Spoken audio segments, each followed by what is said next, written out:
श्री कृष्ण श्रीमद् भागवत गीता अध्याय 2 श्लोक संख्या 32। यद इच्छया चोपपन्नं स्वर्गद्वारम् अपावृतं सुखिनः क्षत्रियाः पार्थ लभन्ते युद्धमीदृशम्।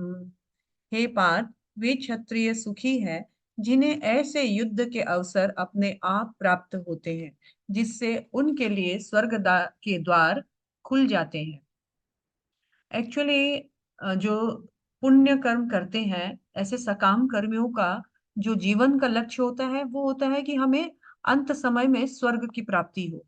तो यहाँ भगवान बोल रहे हैं कि अगर तुम पुण्य कर्म के अनुसार भी अगर सोचो, धर्म के अनुसार भी सोचो, तो हे अर्जुन, ये जो युद्ध का जो अवसर है वो तुमको यद रिच्छया मतलब अपने आप अकस्मात प्राप्त हुआ है। तुमने इसकी इच्छा नहीं की थी, सामने से तुम्हें युद्ध करने के लिए निमंत्रण दिया गया है।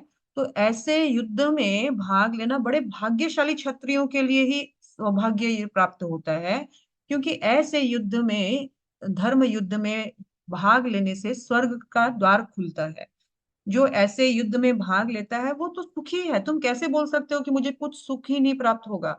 वो तो बड़े सुखी हैं, क्योंकि ऐसे लोग यदि विजेताओं के हाथ से मारे जाते हैं तो मरने वाले को मारे जाने वाले से भी अधिक लाभ होता है, क्योंकि जो जीतता है उसे तो सिर्फ इस धरती पर राज्य मिलता है, पर तो जो मरता है उसे तो स्वर्ग की प्राप्ति होती है।